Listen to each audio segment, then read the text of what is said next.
పంచదశ కర్మలు మనకి అందించారో విధి విధానాలు అందించారో ఆ విధానాన్ని ఎలా ఆచరించాలనే విషయాలపై ఇవాళ సాయంత్రం వచ్చేటువంటి పండితులు మాటలు అధ్యయనం చేసి ఆ యొక్క పంచదశ కర్మలు నిర్వహణ చేసేటువంటి పరిస్థితి ద్వారా మనం తెలుసుకోబోతున్నాం. రాష్ట్రంలో ఉన్నటువంటి అందరి పండుగలకు కూడా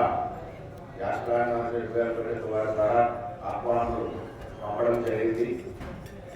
ఎవరైతే ఇక్కడికి వస్తారో వారి ద్వారా ఈ పాత విషయాలన్నీ కూడా సాధ్యమైనంతలో తెలుసుకునే ప్రయత్నం చేయబోతున్నాం. కనుక దీని నుంచి ఆసక్తి ఉన్నవారు తప్పకుండా సాయంత్రం 6 గంటల ఈ చింతామణి స్వామి మందిరం వచ్చి ఈ స్వామిని ఆ యొక్క వేదపురుషుల అనుగ్రహాన్ని పొందవలసిందిగా కోరుతున్నాం. జయ జయ శంకర శంకర. ఇవాళ కార్యక్రమం ప్రారంభమవుతుంది. గురు ప్రార్థన. ముందుగా శంకర శాస్త్రపాదులుగా శంకర స్థాపన వారు మనకి నిర్దేశం చేశారు. ఏ దేవతలు ఏ విధంగా ఆరాధించాలి. వారు సంచారం చేసే సమయంలో 72 మతాలు ఉండేవారు. వాళ్ళు నాకు 72 మతాలు ఉంటాయి.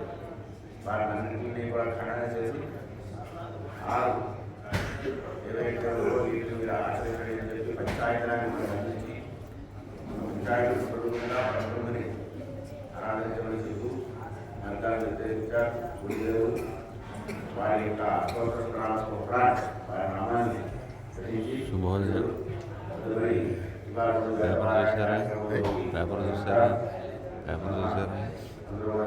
గ్రూప్లో పెట్టాను చూడండి. బ్రహ్మాండంగా రాశాడు. గురుదేవుల యొక్క అనుగ్రహాన్ని పొందవలసిందిగా కోరుతున్నాను.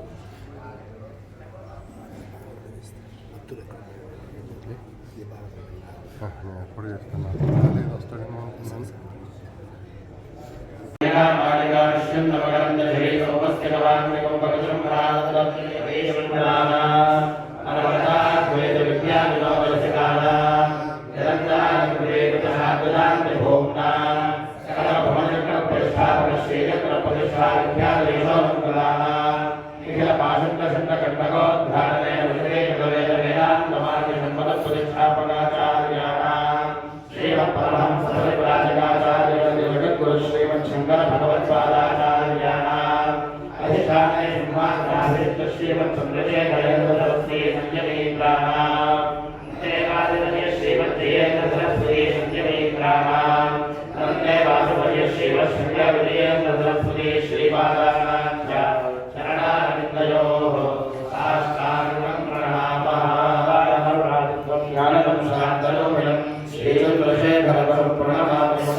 తదుపరి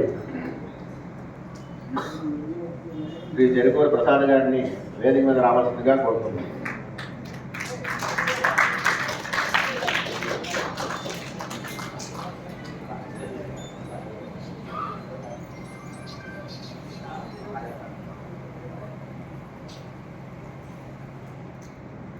సభకు ఆశీనులు అయినటువంటి వారందరికీ కూడా మా అశ్వరాయణ భారతీయ పరిషత్తు అలాగే భక్త బృందం ద్వారా మీ అందరికీ కూడా సాదర ఆహ్వానాలు తెలియవలసుకుంటున్నాం.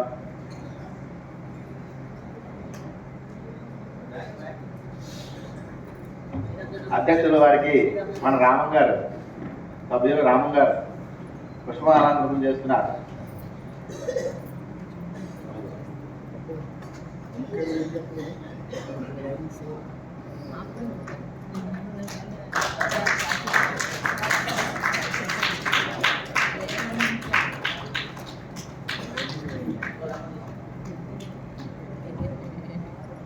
అలాగే అదే రామభద్ర శర్మ గారికి మన శాస్త్రి గారు పుష్పమాలంకరణ చేస్తారు.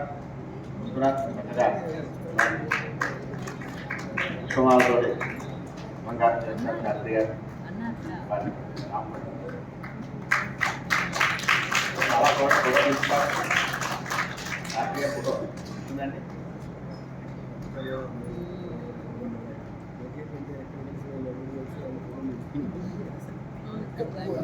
మీతో పాటు నేను తీసుకున్నాను.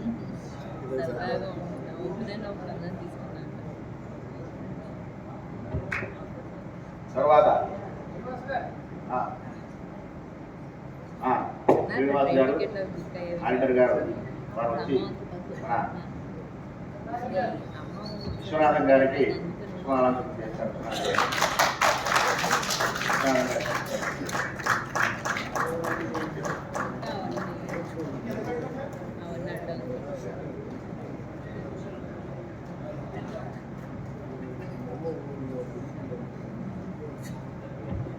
అలాగే పురోహితులు, పండితులు మాట్లాడగలిగినటువంటి మన భగవత్ శాస్త్రి గారు అన్ని యొక్క వారు వచ్చి మన గ్రామంలో ఉండేటువంటి ప్రసాద్ గారికి, చెరుకూరు ప్రసాద్ గారికి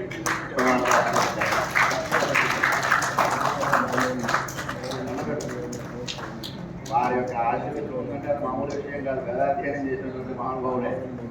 వారి యొక్క ఆశీర్వచనం చాలా గొప్ప. తర్వాత మన ఉపద్రష్ట భాస్కరం గారికి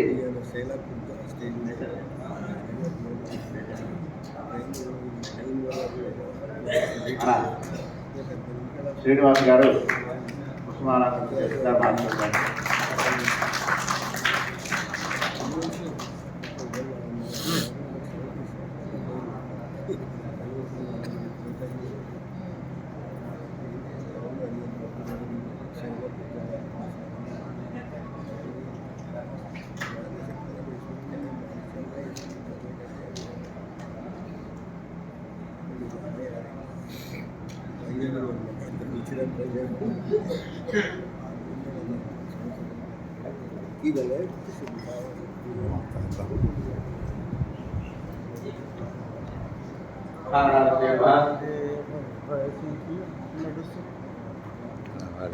సభలో ఉన్నటువంటి భక్తులకి అలాగే పండితులకు అందరికీ కూడా సాధారణ తెలియవచ్చు. ఈ అశ్వరాయణ మహర్షి రుక్మిణీ పరిషత్ వారు నిర్వహిస్తున్నటువంటి ఈ సభకి ఏమిటి, ఈ సభ యొక్క ముఖ్య ఉద్దేశం ఏమిటి అనేది రెండు విషయాలు మీకు తెలియజేస్తున్నాను.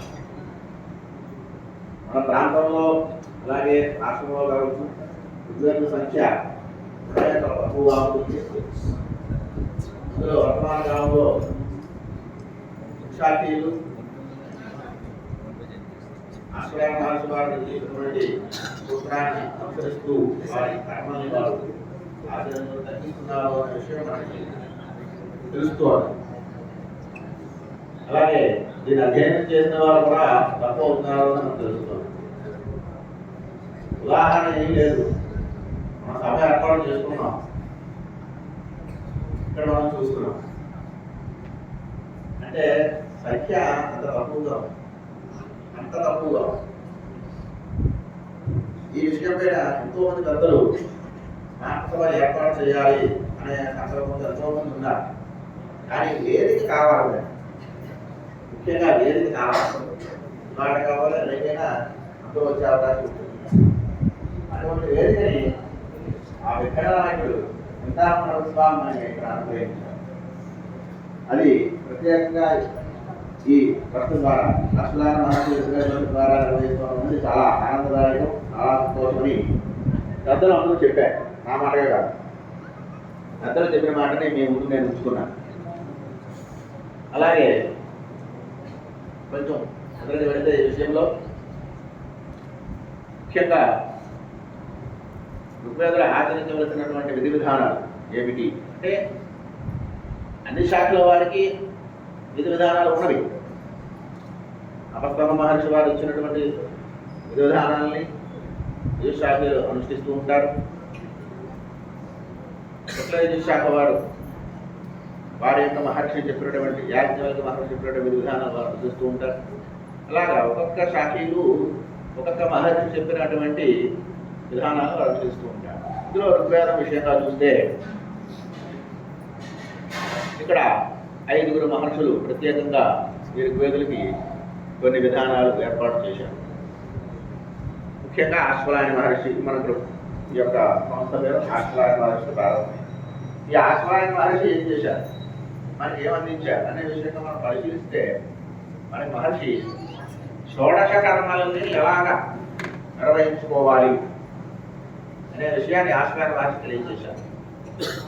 షోడశ కర్మలు అంటే ఏమిటి, అదే స్మార్థం. ముఖ్యంగా గర్భాధానం మొదలుకొని వివాహ పర్యంతం జరిగేటువంటి దాన్ని పంచదశ కర్మలు అంటారు. తర్వాత ఈ శరీరం వదిలిన తర్వాత చేసేదాన్ని షోడశ కర్మ అంటారు.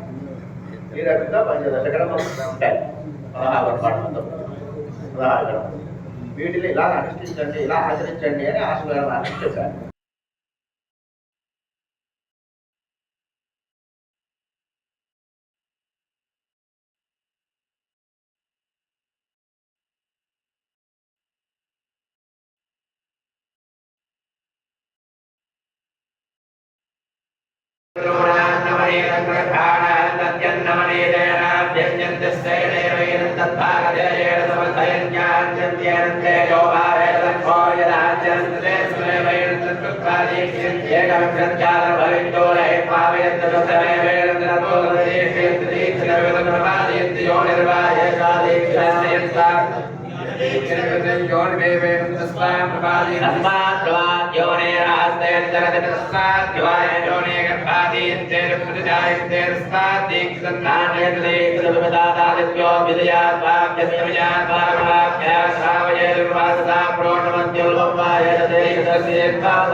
ధన్యవాదములు.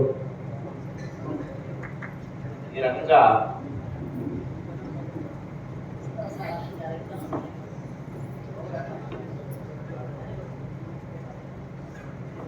రకంగా సంహితలో ఉన్నటువంటి మంత్రము, బ్రాహ్మణంలో ఉన్నటువంటి మంత్రాన్ని ఈ వేదిక పైన మొదటిసారి పారాయణం చేయడం జరిగింది.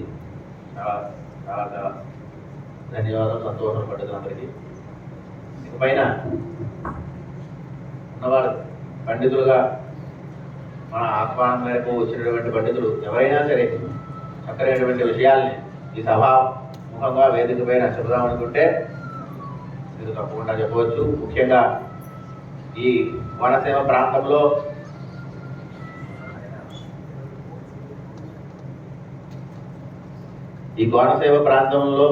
ఎప్పటి నుంచో చిరకాలం నుండి వంశపారంపర్యంగా ఉంటూ చక్కగా శాఖనే కాదు మిగిలిన శాఖలలో కూడా అధ్యయనం చేసిన పండితులు ఇక్కడ వేదిక ఇక్కడ వచ్చి ఉన్నారు, ఈ సభకు వచ్చి ఉన్నారు.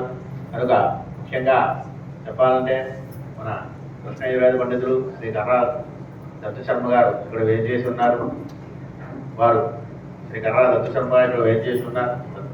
వారు వారి యొక్క అభిప్రాయాన్ని అలాగే ఈ విషయాల్లో ఏమైనా కర్మల్ని అనుష్ఠాన నిమిత్తమైన వారు చెప్పదలుచుకుంటే ఈ సందర్భంగా చెప్పవలసిందిగా కోరుతున్నాం.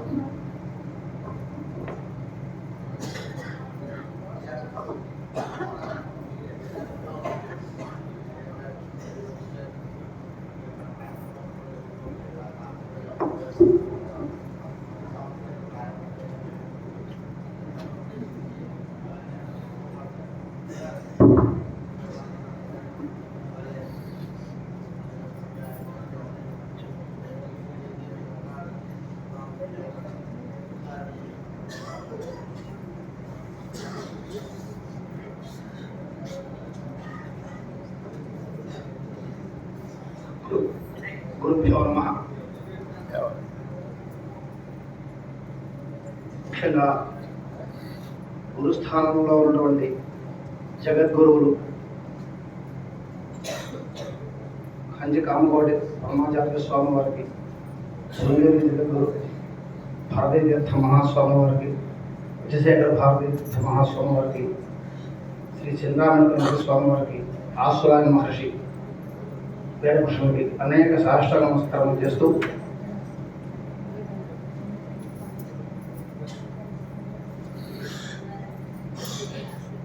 రెండు విషయాలు చెప్పమన్నారు. అది రెండే. ముఖ్యంగా నిత్య కర్మానుష్ఠానం, ప్రతిరోజు బ్రాహ్మణుడు చేయవలసిన విధి విధానం.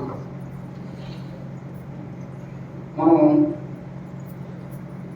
ప్రారంభం నుంచి చూస్తే సంధ్యావందనాది ప్రారంభం.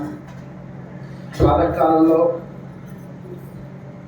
ప్రాతః సంధ్య గాయత్రి మాతగా, మాధ్యాహ్న సంధ్య సావిత్రి మాతగా, సాయం సంధ్య సరస్వతి మాతగా 3 పూటలు 3 సంధ్యల్ని ఉపాసిస్తూ అనుష్ఠాన బలాన్ని ఏర్పరచుకొని బ్రాహ్మణుడు విధి విధానంగా ఉపనయన సంస్కారం చేసుకుని ఈ గాయత్రి మంత్రాన్ని చేత పవిత్రులై శక్తివంతులై ఉండే ధర్మం మంది.